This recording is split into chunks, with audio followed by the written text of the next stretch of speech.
Hey guys, Brian from Boas here. There are a lot of really amazing morph boas that have very striking coloration, either really dark or really light. And today I want to show you guys some of my darkest and lightest morph boas, just to give you guys an update about how these animals are developing. And first of all, it's been a little bit of time since I made a video. Just been really busy with my day job, and then I ended up getting this cold for the last few days, so it's been kind of hard to talk, so hopefully my voice is coming through. But just thought I'd do a quick video.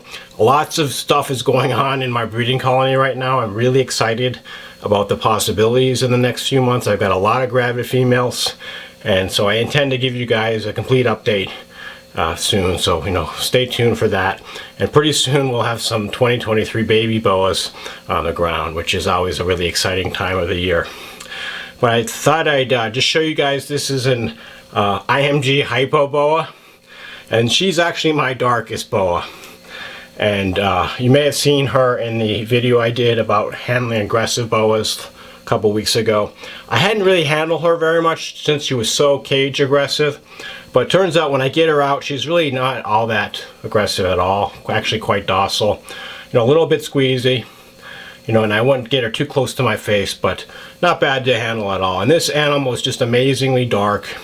If you're not familiar with the IMG gene, this is the increasing melanin gene, a morph started by Kahl. But these animals start off with just a little bit of black flecking. They look pretty much normal. And then with each shed, they get darker and darker. And over the first few years of their life, they get really dark. So this girl is about 4 years old. She's bred by Al Brown. Really striking looking animal. And she actually is turning out quite a bit darker than I thought, because she does have the hypo as well. And the hypo, which is of course the hypomelanistic gene, or the reduced melanin gene, seems kind of contrary to the increasing melanin gene. But as you can see, the IMG, the increasing melanin gene, really seems to be winning out over the hypomelanistic gene.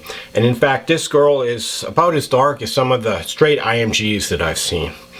And every animal is different. Even an animal that has the same genes, as far as the morph genes, is going to be different from another animal. And a lot of this has to do with just individual variation on the tens of thousands of other genes that make up a boa. We talk about the genes that we're breeding for that have these mutations that lead to these morphs. But really there's thousands and thousands of other genes as well that are just the genetic background of the snake. So depending on what this genetic background is, it really can modify how the actual morph genes look. So this female is really dark. You can see she has kind of a white belly. I really love the contrast between the dark body color and the white belly. And I would say she's probably about 2 years away from breeding. Really want to get her to a decent size before I breed her.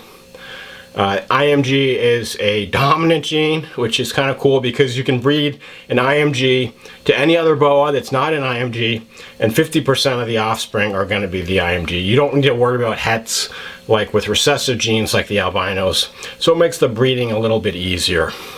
And what's cool, these animals have really held their value well.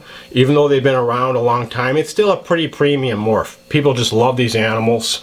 And the fact that you can get just one and breed it to any other animal and get 50% IMGs is a really plus if you want to start a morph breeding project. So great gene to work with, the IMG gene. And this one is a hypo. I have one other IMG. I'm going to go get her so you can see how she looks compared to this one. This is my other IMG boa, and this one is actually an IMG Hypo Jungle. So she's got not just IMG, but the hypo and the jungle gene as well. So she's only one gene different from the female that I just showed you, which is a hypo IMG. But you can see she's overall much lighter in coloration. And the jungle gene does cause them to be a little bit lighter.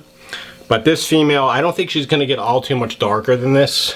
She's not going to be the pure dark color like the female I just showed you. And it's really cool how you can combine IMG with other genes and you get lots of different variations of the coloration. I think it looks really cool, this really dark pigment on top of this lighter background color, especially her facial markings. Just a really cool look. And then, a lot of people want a really, really dark boa. The darkest IMG combos are probably the IMG Motley. or the IMG Annery, and those are almost always like a almost pure black color, even darker than the female I just showed you. But there's a lot of individual variability, so you never quite know exactly how dark your boa is going to be. But this female is actually possible het for the VPI T positive albino. So hopefully I will breed her to my T positive albino VPI male, who I'll show you in a minute, and if luck has it, she will prove out and we'll have some VPI IMG albinos and Sunglows and Junglows, just the different combinations. But really cool boa, and it's just amazing how much of a difference one gene can make as far as the overall coloration when you're talking about the IMG boa. Those are my two darkest boas, but now I thought I'd show you some of the boas on the lighter end of the spectrum, and these are all different types of albinos, and there's actually quite a few different types of albinos in boas. And I did a video previously about the different types, so you can check that one out if you want more details. But this is actually one of the main types, is called the T positive or tyrosinase positive albinos. And in contrast to the T negative or tyrosinase negative albinos, these animals do retain some dark pigment, so they're not as light as the T negative albinos. And they have this beautiful golden tannish coloration. This guy is just not really cooperating today. But this guy is my male. This guy's about 6 years old. Adult, beautiful VPI T positive albino. And what I like about these animals is they just look so great with just the one gene. You don't need a whole combination of a bunch of different genes. You can just enjoy the one gene in this case. And it does look somewhat natural. It doesn't look quite as, you know, for lack of a better word, freakish as some of the other types of morph boas out there. Just looks like a really light colored boa with pretty much the normal coloration. Really cool to look at. This guy actually bred this year, and I believe he was successful, and he impregnated my VPI T positive Junglow boa, my female. He's kind of getting tied up in knots here. But hopefully his offspring are now growing inside of my female boa, and in another few months we should have some nice babies. But I'm not going to show you the female because she's incubating her litter right now and I don't want to disturb her, so we'll just leave her alone. But the VPI T positive is a great albino to work with, one of my favorite genes, and it shows you how light some of these boas can be if they have these albino genes. Now I want to show you some examples of the other main type of albino, the T negative albino. And the T negative albino has two main strains, the Kahl strain and the Sharp strain. The Kahl strain is the older and the more commonly bred strain. This animal actually has the Kahl albino. And the T negatives in general have more of an orangish, yellowish red coloration, as opposed to the T positives have kind of more of a yellowish tan coloration. And so when the T negative albinos first became available back in the early 90s, people figured out pretty quickly that they kind of wash out over time. And as the animals get bigger, the coloration fades to this kind of pale, dingy yellow. And it's, you know, some people don't really like the coloration. So what people did is they bred other genes in to modify the coloration. They bred in the hypo gene to give what's known as a Sunglow, and then the jungle gene on top of that to give the Junglow or jungle Sunglow. This animal is a Kahl jungle Sunglow, so Kahl albino, hypo, and jungle. And the three genes together really combine nicely to give it this much deeper color, much higher color saturation, and the colors really last a lot better as opposed to just the straight albino. And this is an adult female, so she's about 5 years old. Really nice animal. She's actually from the lipstick strain, bred by Peter Messery.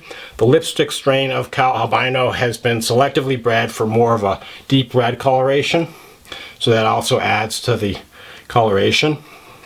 This female was in breeding trials for the first time this year. It didn't take though. Unfortunately, the male wasn't really all that interested, and so I'm not going to have any babies from this one this year, but I'll try again with her next year, which is fine. because I'm not in any hurry to try to get babies. You know, if it happens, it happens. But really nice animal. Really enjoyed watching this one develop, and combining the other genes with the Kahl albino really does help to intensify the colors and to maintain the color retention over time. Now I'm going to show you one more boa, who's actually the one that I paired up this one with. One more boa for today's video, and this is actually the lightest boa in my collection. This is a Moonglow Boa, which is a combination of the Kahl albino, the anerythristic, and the hypo. And you can see this animal has this beautiful, very pale yellowish coloration with white saddle markings. Not quite pure white, but kind of more the color of a glowing moon, hence the name. And just a really cool look. This one he's about 3 years old. And like I said, I did pair him up with the female Kahl Junglow I just showed you. But he wasn't interested. I didn't see any breeding. The female's obviously not gravid, so just didn't happen this year. I was hoping he'd be ready, because I've been reading some morph breeders are breeding their males as young as like 2 years old, so I figured, well, he's 3 years old. Should be a pretty good shot, but it just didn't work out. So we'll see next year. Hopefully he'll be able to sire his first clutch. But just a really cool looking animal. The Kahl albino gene gets rid of the dark melanin pigment. The anerythristic gene gets rid of the red and yellow pigment. And then we have the hypo gene, makes it overall a little bit lighter, modifies the saddle markings, and they combine to create this really stunning looking animal.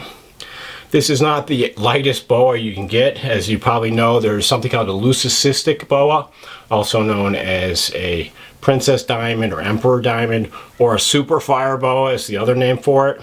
And these animals are almost pure white with black eyes, although they frequently have a few dark scales mixed in, but it's less of a yellow, more of kind of a creamy, pearly white color. And I'd like to have one of these animals. They're still really expensive, but maybe one day I'll have a leucistic in my collection. But for now, I just really like this Moonglow. I think it's a really stunning looking boa. Usually when someone is coming over that doesn't like snakes or doesn't know about boas, sometimes I'll grab this guy just because he's so visually stunning, and people look at him and they don't even believe he's real. He's just such an amazing looking animal.